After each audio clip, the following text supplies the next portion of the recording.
Hey there nation, welcome to the show where we help you to play miniatures wargaming on a budget. It is I, Commander CheapSkate, and we are back with the 71st episode of the Golden Age. This is a series of Warhammer Fantasy 8th Edition battle reports, and this time I'm going against my best friend, Dark Lord Mac. So if you're wondering why there was some music going on there with Mark Morrison's Return of the Mac, that is precisely why. My friend Dark Lord Mac, he's bringing the Garden of Nurgle, a 3,000 point Chaos Legion of Nurgle army, while I'm bringing the Legion of the Hellmouth, my 3,000 Ogre Kingdoms army. So that being said, ladies and gentlemen, we're going to play some background music real quick. If you want to see exactly what we're bringing for this one, go ahead and pause and take a look at your own leisure. So that being said, let's get this battle report on a roll. Crom, I've never prayed you before. I have no tongue for it. No one, not even you, will remember if we were good men or bad, why we fought or why we died. No. All that matters is that two stood against many. That's what's important. Balor pleases you, Crom. So grant me one request. Grant me revenge. And if you do not listen, then to hell with you. Assemble the army! So the scenario rules for this one is battle line. It has standard deployment as well as standard victory conditions. It is the most common type of Warhammer that we like to play on this channel. So with the scenario rules over, let's go and talk about the battle plan real fast. So here's an overhead shot of the entirety of the battlefield. We're playing on a 4x6 table. I'm deployed on the near side of the table while Dark Lord Mac is deployed on the far side of the table. And pretty much what I'm kind of going with is kind of a full envelopment type of tactic is what I'm going to try to do. I'm going to try to attack his left and right flanks with my cavalry units by sending my Beast Claw Raiders to the left and try to take them out that way. At the same time, I'm going to send Mashaf, the Sorrow of the Steppe, to the right and try to envelop him that way as well, while sending my infantry forces downrange and try to envelop him and do some Ogre charges and destroy him in close combat. While that's going on, of course, I'll be doing some Overwatch fire with my Powder Gangers on the right-hand side, and same thing with the Anvil of Hell as well as the Hammer of the Gods, and hopefully I can destroy his units that way as well. The major problem that I have to face with, of course, is that my opponent is, of course, running a Garden of Nurgle army, which means that he does have the Shroudling abilities, because he's bringing in his Festus empowered characters. That way all these characters within 12 inches are within like hard cover and they'll be hard to hit against. So I do have to worry about that, so that could mitigate my long-range fire. At the same time, he also has his 2 units of Plague Drones. He's got the Ruination of Prague on the left-hand side, as well as the Droning Horrors there on the right-hand side, and those guys can easily flank around me on left and right as well and catch me in a full envelopment. So I do have to worry about that part as well. And that's pretty much my battle plan I'm going for this one. Hopefully I'm just going to go right down the barrel, try to destroy him that way in close combat. So with the battle plan over, let's go and talk about deployment real fast. Alright, so let's go talk about deployment for the Legion of the Hellmouth. Over on the left-hand side, I have my Beast Claw Raiders. The Beast Claw Raiders are 4 Ogre Mornfang Cavalry with full command. They have hand weapons, iron fists, as well as heavy armor, and they're also packing the Standard of Discipline. Right next to them, on the right-hand side, that is a unit called the Storm Seekers. It consists of 5 Ogres with a Standard Bearer as musician. They're packing hand weapons, iron fists, as well as light armor. And leading that unit is Shan Yu, the Fire Fist. He's my level 2 Lore of Fire Firebelly. He's got a Fireball spell as well as a Flaming Sword of Rune, and he's also got a great weapon and packing the Hellheart. And then finally, right in front of them as well is Rohana, the Blood Tracker. That is one of my Saber Tusks. And that pretty much makes up my left-hand flank on this one. In the center deployments where most of my infantry force is located at. On the top left, that is Stankum's Legion. It is a unit of 10 Ogre Iron Guts. Those guys are also packing full command. They also have great weapons as well as heavy armor. They're also bringing the Dragonhide banner as well. And leading that unit, of course, are 2 of my characters. On the left-hand side, that is Taijin Khan, the Right Fist of Hell. He is my Slaughter Master. He's also my General. He's got a level 4 Lore of the Great Maw. He's packing Spine Marrow, Bull Gorger, Toothcracker, as well as Troll Guts for his spells. He has an Iron Fist. He's also got Fencer's Blades to give him his weapon skill 10, Glittering Skills to give my opponents -1 to hit, and he's also got the Greedy Fist to give him +1 strength, as well as a 6 support save, which is always a good thing. Right next to him on the right-hand side, on the far right, that is Korgul, the Giant Breaker. He's a Bruiser. That is my Battle Standard Bearer. He's got a hand weapon as well as heavy armor. He's packing the Gold Sigil Swords, giving him initiative 10 on attacks and giving him some magical attacks. And he's also got the Enchanted Shield, giving him +1 to his armor save. He's also got the Giant Breaker Big Name, which makes him Strength 6, which is always awesome as well. On the right next to him on the right-hand side, that's my second Saber Tusk. That is Dolkana the Destroyer. That's one of my Saber Tusks. And behind them, that is the Powder Gangers. That is a unit of 8 Lead Belchers with a Bellower. They're packing hand weapons, lead belcher guns, as well as light armor. And then behind them is a 6-man unit of ogres called the Red Rovers. They have a standard bearer as well as a musician. They're packing hand weapons, light armor, as well as iron fists. And then finally right next to him on the right hand side, that is the Anvil of Hell, my Iron Blaster, and right next to it is the Hammer of the Gods, my second Iron Blaster. And finally on the far right hand side, all the way on my far right hand flank, all by himself, is Mashaf, the Sorrow of the Steppe. He is my Stonehorn, and the Ogre Beast Rider who is riding him, which is invisible of course, he's packing a Harpoon Launcher. And that pretty much makes up my right hand deployment on this one. So with the deployment for the Legion of Hellmouth over with, we jump across the table and take a look at the Garden of Nurgle. Alright, so starting with Dark Lord Mac's left-hand deployment, those guys are the Ruination of Prague. That is a unit of 3 Plague Drones of Nurgle. They've got full command, they're packing Plague Swords, Death Heads, as well as Plague Proboscises, I believe how you pronounce that. And right next to on the right-hand side, that is a unit called the Dustman. It consists of 23 Chaos Warriors of Nurgle. They got full command, additional hand weapon shields, as well as Chaos Armor. They're also packing the Standard of Discipline. And leading that unit as well is Festus the Leech Lord Empowered. He's the special character who's got the level 3 lore of Nurgle.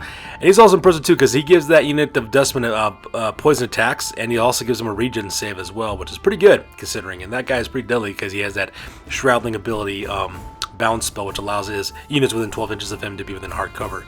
So I do have to worry about that character providing some hard cover bonuses to his units to mitigate my shooting abilities.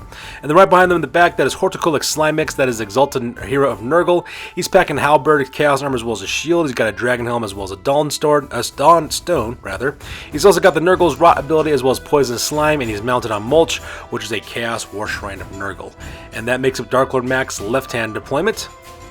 And making up both the center as well as right-hand deployment for his army in the back, that is Hastur, the King in Yellow. He's a Demon Prince of Nurgle. He's also the general for this army. He's got Chaos Armor, Demonic Flight. He's a level 4 Lore of Death with the Sword of Striking, Charm Shield, as well as Dragonbane Gem. He's also packing Chaos Familiar, Scale Skin, as well as Soul Feeder for his abilities as well. And then in front of them, of course, that is the Tallyman. That is a huge horde formation of 39 Plague Bearers of Nurgle full command. There are 10 wide and 4 deep, and leading that unit is Barnabas the Scrivener, a Herald of Nurgle. He's also got the Battle Standard Bearer, as well as a Lesser Locus of Virulence, which gives his poison attacks 5 up. And last on the right hand side, that is the Droning Horrors. That is a unit of 3 Plague Drones of Nurgle full command. They're packing Plague Swords, Death Heads, as well as Plague Proboscises. And scouting up ahead 12 inches away from my main battle lines, that is the Inglorious. That is a unit of 3 little Nurglings. And on the right-hand flank of the deployment area, 12 inches away from my battle lines, are the Degenerates. That is a unit of 3 Nurglings as well. They're about 12 inches away from Mashaf, the Sorrow of the Steppes. And that pretty much makes the deployment for Dark Lord Mac. So with deployment over with for both armies, we go directly to the top of turn number 1, and Dark Lord Mac and I roll off to see who will be going first. So that takes directly to the top of turn number 1 for the Chaos Legion. Dark Lord managed to get the initiative on this one, and this photo is taken after the movement phase, and as you can see from this photo, he's actually done some quite dramatic movement. First of all, on the left and right hand flanks, he decides to fly forward with the Ruination of Prague, as well as the Droning Horror, march flying his 2 units of Plague Drones right down the flanks. Looking like he's trying to hit for me from either a flank attack, or in worst case scenario, you can kind of fly him from behind and give me a pincer attack, which would be really bad as well. At the same time, he also marches up the Inglorious as well as the Degenerates. It keeps him about 8 inches away from my main battle line. So he's got the Inglorious right in front of my Mornfane Cavalry there on the left-hand side, and he does exactly the same thing on the right-hand side with Mashaf, the Sorrow of the Steppes. Meanwhile, he just marches up the rest of his infantry forces, the Tallyman as well as the Dustman. They move up 8 inches forward, using the ruins on the left-hand side to protect the left-hand flank, as well as a tower to protect their right-hand flank, with Horticolic Slimux as well as Mulch that are also falling right behind the Dustman. At the same time, he also march flies Hastur the King in Yellow right behind that ruins on the left-hand side, so that way he can give some leadership buffs to the Dustman. And that pretty much makes up his movement for this one. So here's a close-up of the left-hand flank with the Ruination of Prague just rocketing across the battlefield with a march fly movement. Looks like they're heading for the left-hand flank of my army, and that's pretty terrifying because they hit me from the left-hand flank or they hit me from behind, which would be really bad for my army. And here's a close-up of his chaff, the little 3 Inglorious, the 3 bases of Nurglings, getting ready to, pop some insults directly at to my main battle line, which is pretty crazy. Here's a close-up of the center lines with the Dustman, the Tallyman, as well as Hastur the King in Yellow, and Horticolic Slimix, as well as Mulch, occupying the ruins right there in the center of the battlefield. And here's a close-up of the right-hand flank with the Degenerates about 8 inches away from Mashaf, the Sorrow of the Steppes, just basically taunting him and throwing insults, which is actually a good move for Dark Lord Mac because my Stone Armor has to suffer from frenzy attacks, so he'll have to charge if I don't pass a leadership test with that guy, so pretty good move for him. And finally, here's a close-up of the droning horrors, who also have done a march fly up the right-hand flank as well, and it looks like he's trying to do the same thing, either hitting me from the right-hand side or attacking from the back to catch me in a complete envelopment. So with the move phase over with, we go directly to the magic phase. So Dark Lord Mac rolls up on the magic phase, managed to get 5 power dice on the Reign of Chaos chart. He basically meets the Storm of Fire ability. What you have to do is, of course, is roll a d6 for each unengaged unit, and any rolls of 6s, they basically take a small blast of flames at strength 4, and of course it scatters d6 inches as well. For the most part, nothing really happened, except for his degenerates, the Nurglings on the far right-hand side of the battlefield. They managed to take a wound for their troubles, which is actually kind of sad if you think about it, because usually the Reign of Chaos is supposed to go against your opponent, not so much against your own forces, so that part is kind of nuts. During the magic phase, Dark Lord Match casts the Giver of Glory ability off for his War Shrine of Chaos, and I let him get off that one because I was more worried about his Shroudling spell, so because I kind of retained my power dice for that one. So he basically rolled up to see exactly how many members of his army would be effective. Actually, 3 guys did. Festus earned +1 to his initiative, the Champion for the Dustman earned +1 to his attack, and Horticulix Slimex as well as Mulch earned +1 to their toughness as well, so that part was pretty crazy, making those guys just a little bit tougher. Like I said, I decided to get that spell off because the real thing I was trying to stop was his Shroudling spell, which is his bound spell that Festus the Empower can cast. And lucky for me, I was able to stop it, so that way these guys are still vulnerable from being shot at. And that pretty much makes it the magic phase on this one. And since there is no shooting in this army because Chaos don't play that game, and no one's in close combat, we go directly to the bottom of turn number 1 for the Ogre Kingdoms. So that takes directly to the bottom of turn number 1 for the Ogre Kingdoms, and this photo is taken after the movement phase, and for the most part, I really don't send my forces forward all that much. I decided to keep most of my guys back and kind of play it kind of defensively. The way I'm reading the battle for right now is that Dark Lord Mac is trying to outmaneuver me on the flanks with his droning horrors, so I want to keep my guys reserved so that way I don't get completely enveloped. I do declare a couple of charges though. I decided to charge it with Romana the Blood Tracker. I decided to declare a charge directly onto his Nurglings from the Inglorious. They of course were fled as a result, but unfortunately for him though, he didn't get away very far, and I actually charged forward I think 11 or 12 inches. So because of that, Romana the Blood Tracker just lands 1 inch away from the Dustman for the most part, and at the same time overrunning the Inglorious and killing those guys as well, which is pretty epic. At the same time, I also decided to declare a charge with Mashaf the Sorrow of the Steppe. I failed my leadership test on that one, so he had a charge. The Inglorious, the Degenerates on the far right hand side, of course, decided to flee. They fled back I think 9 or 10 inches, and unfortunately for me, I failed my charge. So because of that, Mashaf the Sorrow of the Steppe only stumbles forward I think 4 or 5 inches at the most. So he's kind of like right between those stone pillars there, right next to the King in Yellow statue. Other than that, though, I decided to march up Dolkana the Destroyer. Decided to use him in a blocking position to stop the Tallymen from getting any closer. At the same time, I just kind of do basic movements for the rest of my forces. Starting on the left-hand side, I decided to wheel the Beast Claw Raiders, so that way they can intercept the Ruination of Prague on the left-hand side. I also move up all my units for the most part. The Storm Seekers, Stenkum's Legion, same thing with the Red Rovers, as well as the Powder Gangers, as well as the Hammer of Hell, the Hammer of the Gods, as well as the Anvil of Hell as well, and I maneuvered them in such a way so that way they could open fire directly into the main battle lines for the Chaos forces, which is actually a lot of cannons going off if you think about it. And that pretty much makes it the move phase for this one. So here's a close-up of the Beast Claw Raiders getting ready to try to intercept the Ruination of Prague, as well as my Storm Seekers moving forward to get within range to cast some spells, because Shan Yu, the Fire Fist, is really wanting to put some injuries directly onto the Dustmen so that we can take away their regen saves. And here's a close-up of Romana, the Blood Tracker, just about 1.5 inches, about 2 inches away from the Dustmen, and basically taunting them to come at him because he's a Saber Tusk, and Saber Tusks are expendable. And here's a close-up of my main battle lines. You got Stenkum's Legion, as well as the Powder Gangers, the Anvil of Hell, as well as the Hammer of the Gods, and you can also see the Red Rovers just getting in position in order to open fire with their guns, as well as to maneuver blocking positions to protect my right-hand flank.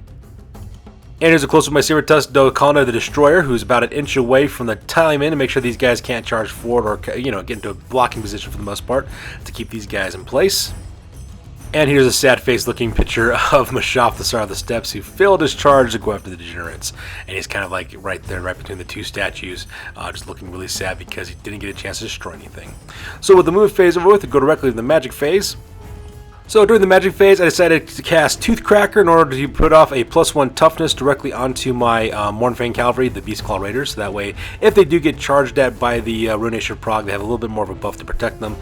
Pretty much, I was just casting that spell in order to draw the Dispels dice from Dark Lord Mac. Unfortunately for me, Dark Lord Mac did not fall for the bait. He let me get that spell off, so because of that, they have +1 toughness, which is always a good thing, but not as critical as some of the other spells I wanted to get off. In the end, though, I did manage to get the level 2 version of Fireball off, which was epic as well. Dark Lord Matt took all of his Dispel dice to try to stop that spell from happening, but unfortunately for him, though, his roll just wasn't high enough, and my roll was.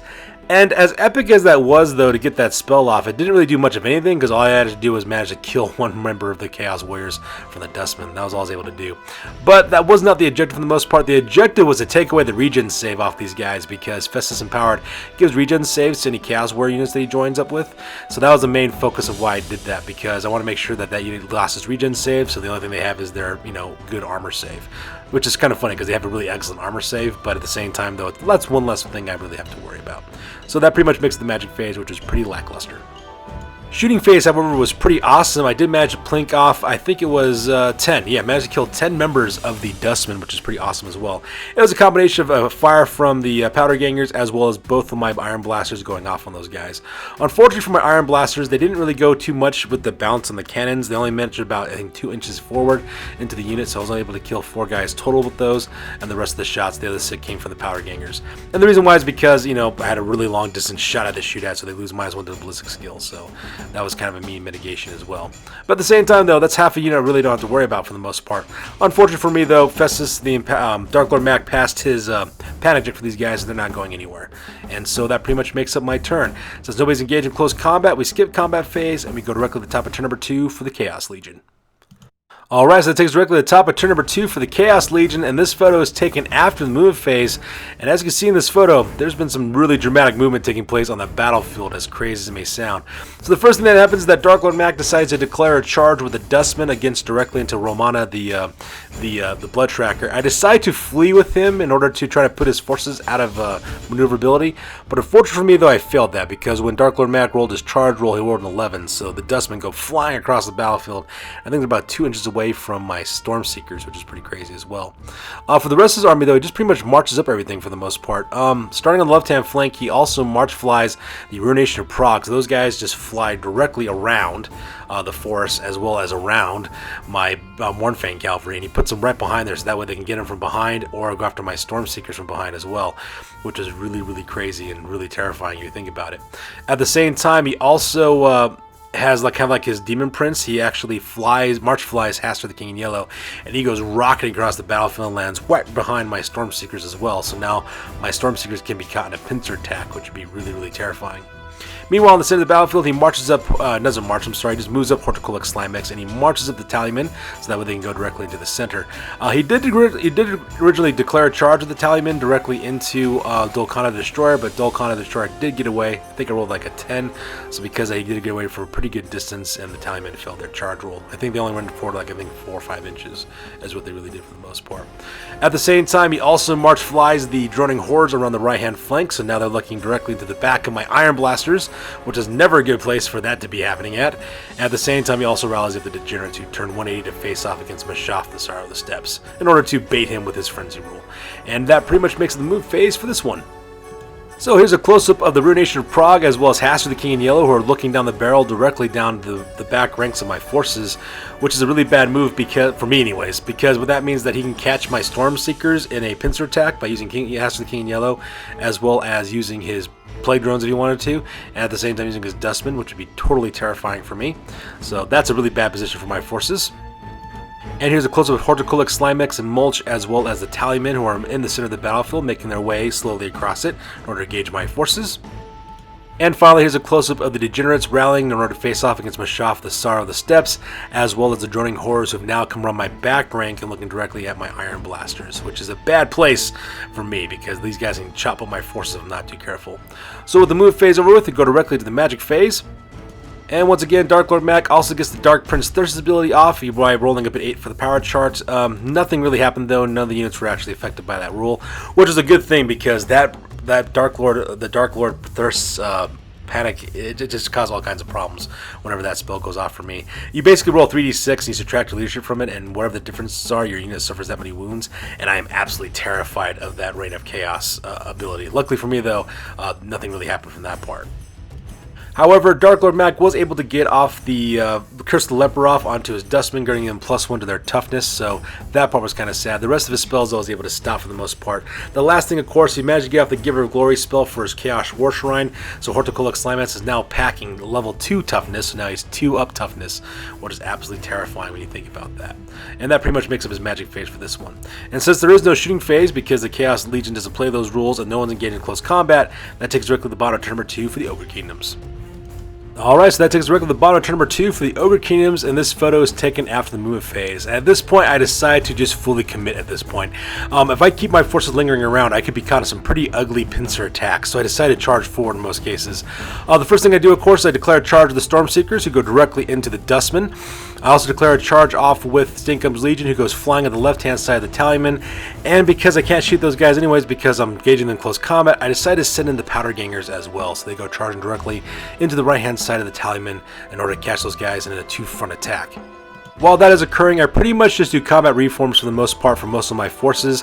The first thing I do is I could do a 180 with my Beastclaw Raiders, so that way they could face off against the Ruination of Prague, as well as Haster the King in Yellow.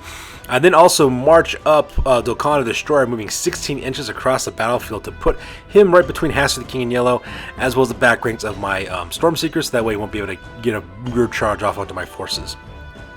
And that's pretty much what I did for that guy as well, so that part was kind of nice. At the same time, I also do a quick combat swift reform real quick with the Red Rovers. And I also rotate both my Iron Blasters, the Anvil of Hell, as well as the Hammer of the Gods, to face off against the Droning Horrors.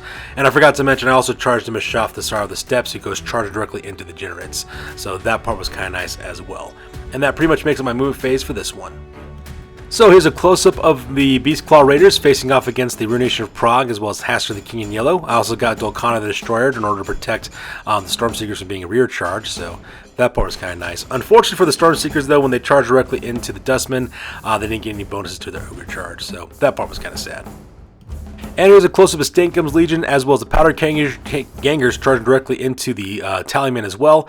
Hopefully what my plan is that I could destroy this unit and just, destroy these guys and just kind of crush them up for the most part with close combat attacks and such. Because I know I kind of opened myself up on the left-hand flank from Horticulus Slimax as well as Mulch. But like I said before, if I didn't move forward, I'm going to get caught in the pincer attack anyways. And that's one thing I never wanted to do. Unfortunately for me, though, both of these units did not get off their bonuses for the Ogre charge. So because I don't get D3 impact hits, so that part was kind of sad. Meanwhile, in the back right-hand corner of the battlefield, I do a quick reform real fast with the Red Rovers, so that way they can intercept the Droning Horrors over here on the right-hand side. And I do exactly the same thing by pivoting both my Iron Blasters in order to open up onto those guys with some great shots. So I'm looking forward to see exactly what happens from those shooting phases. And finally, here's a close-up of Mashaf, the Sorrow of the Steppes, who's charging directly into the to the Degenerates. And you and I both know those guys are just pretty much dead because impact hits alone should finish those guys off. So during the magic phase, it was pretty lackluster magic phase for the most part. Most of the spells I wanted to get off from my buffs with my Lord of the Great Maw was pretty much dispelled by Dark Lord Mac. However, I was able to get the Red Sword of Ruin off, Ruby Sword of Ruin directly onto the Stormseekers, so those guys have +1 to hit, as well as magical and flaming attacks, which is always a good thing because I'm going up against Chaos Warriors, and those guys are pretty skilled in close combat. And I was able to get Troll Guts off directly onto the Powder Gangers, giving them a 5-up regen, which is really important because these guys are just basically fighting in their skin for the most part with light armor, and so any bonus I can give these guys is really, really helpful. I did try to get off Toothcracker on these, not Toothcracker, Bullgorger on these guys, so that way they got +1 to their strength, but unfortunately Dark Lord Mac was able to dispel it. So with the magic phase over with, we go directly to the shooting phase. And in the shooting phase, I opened up fire with Grave Shot from both the Anvil of Hell as well as the Hammer of the Gods. Managed to kill 2 of those Plague Drones and put a floating load on the 3rd one, so that part was pretty epic as well. Pretty much made that unit combat ineffective for the most part as well. So with the shooting phase over with, we go directly to the combat phase. And the combat phase on the left-hand flank did not go according to plan, unfortunately. Let's go and talk about it. I kind of messed up on this photo here because I didn't show you the aftermath of the combat, so I do apologize for that one. Originally, my opponent decided to declare a challenge with his champion. Now, his champion is packing additional attack as well as +1 toughness, so that part makes him extremely tough on that part. So because he declares a challenge as aspiring champion, I decided to answer the challenge with Shan Yu, the Fire Fist. Unfortunately for me, he did manage to put 2 wounds directly onto Shan Yu, so that part was kind of sad, but Shan Yu was able to just smash him in the head with his great weapon and kind of kill the champion, so it kind of worked out in the end. Combat, though, between the two units did not go very well for me anyways, because he had poison attacks and he had additional hand weapons. I think he managed to kill he managed to kill my Shan Yu, the Fire Fist, managed to kill my Fire Belly with his normal attack, so that part was kind of sad. And I think he also managed to kill 2 ogres on top of that as well, bringing up his grand total of wounds to 8 wounds total when it was all said and done. Combine that, of course, with his standard bearer, and as well as I think he had a rank, I think is what he ended up having. He just beat me bad, so because of that, I think I had to roll like under a 4 in order to stay. Unfortunately for me, though, my leadership rolls were horrible, so I had to flee. I think I fleed back like 5 inches, and he pursued like 9. So because he runs down the Stormseekers, kills off that unit, and charges directly to the back of Dolkana Destroyer. So that part was kind of sad. Meanwhile, combat on the side of the battlefield was an absolute slaughter. I just massacred Plague Bearers like it was going out of style. First of all, the first thing he does, of course, is that Dark Lord Mac issues a challenge with Barbarous the Scrivener, his Herald of Nurgle. So because I do answer the call, unfortunately for me, I do have Giant Breaker on Korgul the Giant Breaker, and because he cannot refuse challenges, so the two of them go out in close combat. Luckily for me, though, nothing happened to Korgul. I managed to put 1 wound onto Barnabas the Scrivener, so he's still alive, unfortunately. And then, of course, the close combat between this and normal attacks between them. In the end, his kind of rolls were kind of flubby for this most part. He didn't really do very good on his normal attack rolls for his Plague Bearers. Rolled a bunch of 1s, 2s, and 3s for the most part, so he wasn't able to wound my guys like he usually does. Managed to kill one of my Powder Gangers, as well as put a floating one on another one. In exchange, I managed to kill 13 of the Plague Bearers just from the Powder Gangers alone, just with the normal attacks, stomps, as well as impact hits from the charge. So that part was pretty epic. And unfortunately, on the left-hand side, my Iron Guts didn't do very good for the most part. I think I managed to kill, what was it? Yeah, I managed to kill 9 of the Plague Bearers when it was all said and done, including stomps, impact hits, and normal attacks. So not really all that great showing for the Iron Guts. I mean, granted, I'm going because toughness 4 core infantry, so I guess that part is kind of positive, but I just wanted something a little bit more. These guys are strength 6, they should do a little bit better against these opponents as well. In return, Dark Lord Mac managed to kill one of my Iron Guts, as well as put another 2 floating wounds on the second one as well. So needless to say, I won this combat by a landslide, but because these guys are Chaos Demons, they are unbreakable, and since Nurgle is an Ascendance, I know these guys get destroyed from the stability rules, so I'm pretty much stuck with these guys for another round of combat at least. Which is really bad because now the left-hand flank from my unit is now open for Horticulus Slimus to charge into it, which could be devastating as well. And I didn't take a photo of this, but Mashaf, the Sorrow of the Steppe, he had no problem just destroying the degenerates. I just managed to kill those guys with impact hits alone. And that pretty much makes up the combat phase for this one.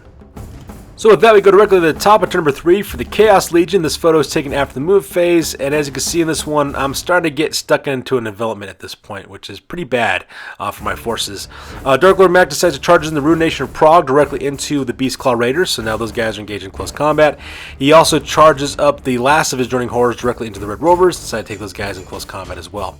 He also charges in Horticulus Slimex into the left-hand flank of Stankum's Legion, and he also charges forward with Haster the King in Yellow, who flies over the treetops and smashes right into the back rank of my Iron Guts as well. So those guys are now engaged in a 3-way attack, being charged in the rear, the flank, as well as the front, which is never a good thing to have for a unit of Ogres. And then, of course, at the same time, his Dustmen are currently engaged in close combat with Dolkana the Destroyer, my Saber Tusk. And that pretty much makes it the move phase for this one. So here's a close-up of the Rune Nation of Prague charging directly into the Beast Claw Raiders, as well as the Dustmen, who are currently engaged with Dolkana the Destroyer.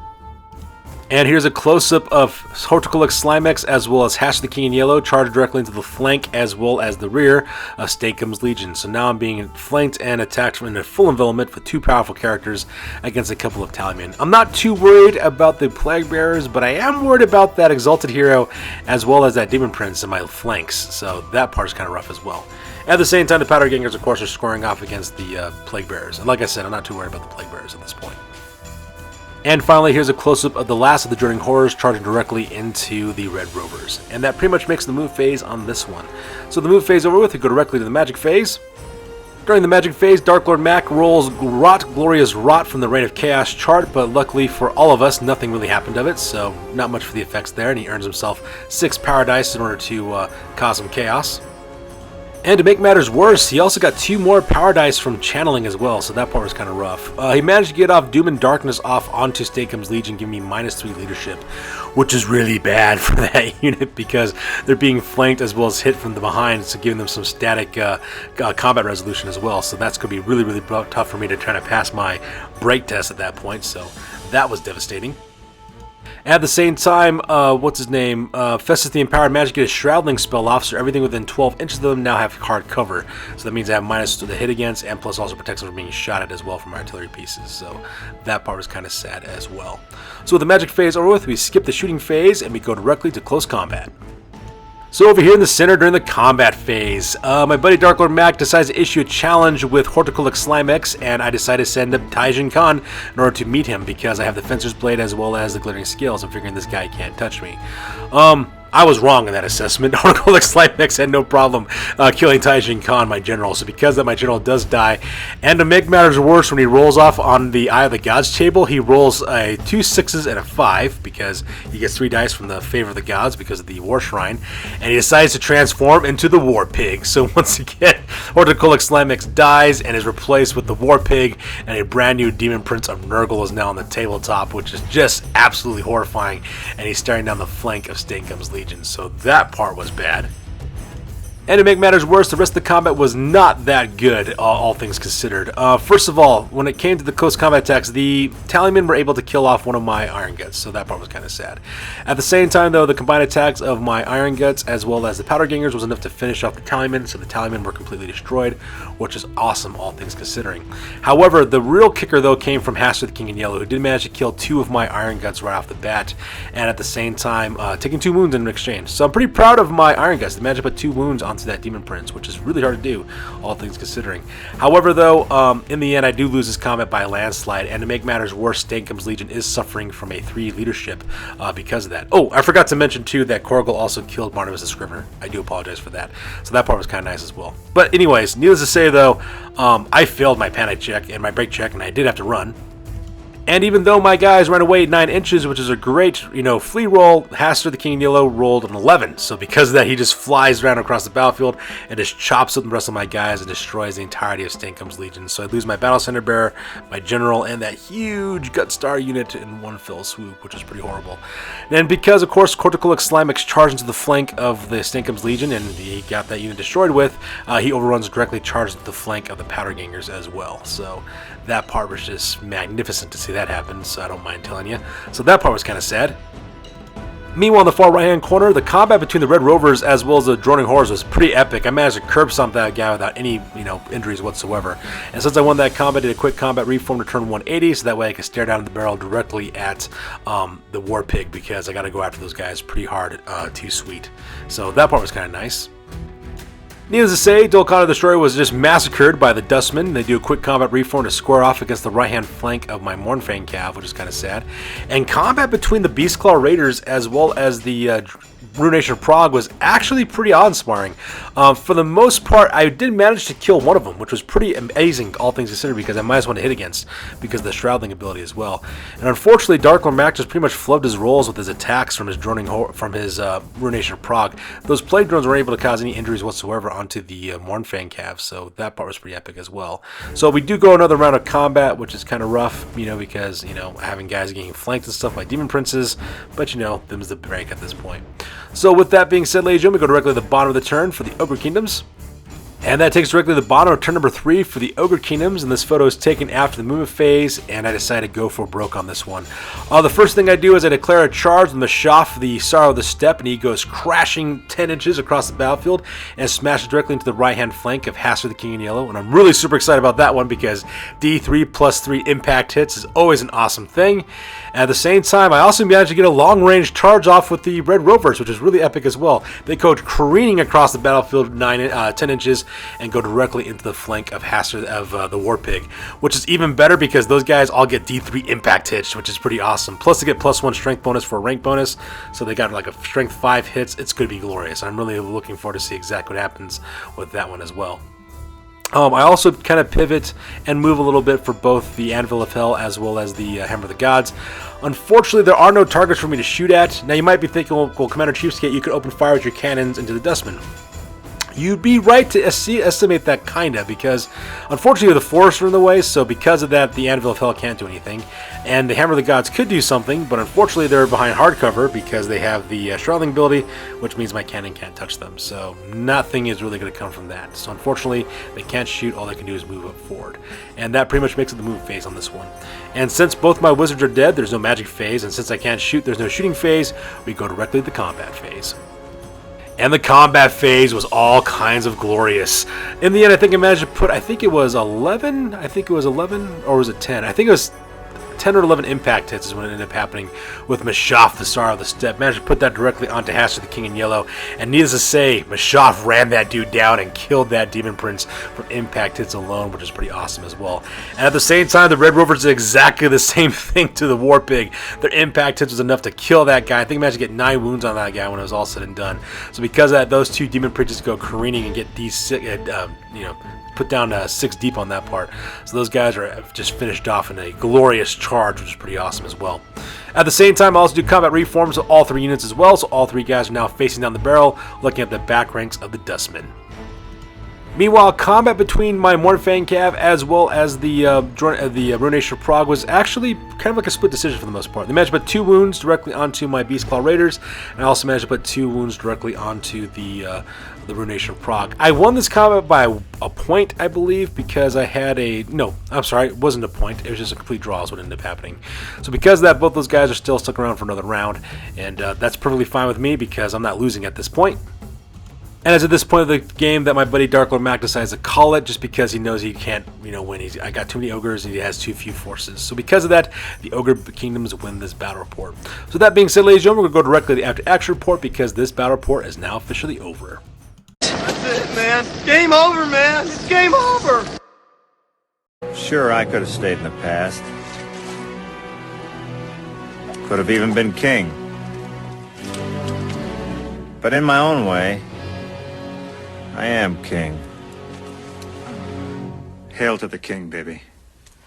Alright, now it's time for the After Action report. This is the part of the battle report we talk about what went well, what went poorly, and what we can learn for the next time that we do battle. This is the After Action report for the Golden Age Warhammer Fantasy Battle Report number 72, and this one ended up being a victory for Commander CheapSkate. I managed to score 2,401 victory points versus Dark Lord Mac scoring 1,913 victory points. For my losses, I lost Taijin Khan, the Right Fist of Hell, Korgul the Giant Breaker, Shan Yu the Fire Fist, the Storm Seekers, Stankum's Legion, Romana the Blood Tracker, and Dolkana the Destroyer. Dark Lord Mac, however, he lost Haster the King in Yellow, Barnabas the Scrivener, Horticulix Slimex, and Mulch, the Tallyman, the Inglorious, the Degenerates, as well as the Droning Horrors. In the end, this battle was absolutely insane. There was so much back and forth going on between our two forces, and I managed to snatch victory out of the jaws of defeat at the very last moment. The charges I got off on Haster the King in Yellow, as well as the War Pig, pretty much won me this battle. The impact hits alone was enough to put those guys and to deep six those Demon Princes, and that really helped me out. By killing those 2 Demon Princes, I took away a lot of the hard-hitting elements in Dark Lord Mac's army, so all I pretty much had left were just pretty much tarp-hitting and soft choices by the time it was all said and done. And speaking of which, kudos to Dark Lord Mac for catching me in a full envelopment. He used a lot of movement shenanigans for this army, as well as this battle, which is really uncharacteristic for Nurgle armies. Nurgle armies are usually just slow grinding, just it's killing your opponent through attrition type forces, but that fast maneuvering he used with his forces is pretty cool on catching me in a double envelopment, so that part was absolutely fantastic. By doing that, he kind of forced my hand into charging into unfavorable combat conditions, and to be honest, I just got lucky with my rolls. Had the Tallyman actually performed better, in my opinion, against my forces, this battle could have totally went 180, because the Tallyman were just pretty much flipping their rolls for the most part, and I was actually doing pretty awesome with mine, so that part really helped out. Losing Stankum's Legion as well as my general was really painful. I was really shocked to see how powerful Horticulix Slimex can be in close combat when he actually did that challenge, and furthermore for him to transform into a Demon Prince as well, that part was just absolutely amazing to see that happening. At the same time, Dark Lord Mac did really get a good job of keeping my shooting elements at bay. I wasn't able to do much with my Iron Blasters this time around, so because of that, it kind of helped mitigate my shooting elements for the most part. In the end, this was an absolutely fantastic game against an amazing opponent, and just like always, I am always looking forward to the rematch against my buddy Dark Lord Mac. So that's going to do it for this week, guys. As always, please feel free to comment, like, and or subscribe. Your guys' input is always appreciated. Also, check us out on Facebook, Instagram, as well as blogger.com for all the latest and greatest hobby news related to this channel. That's going to do it for this week, guys. We'll catch you guys in the next one. Peace out and stay classy.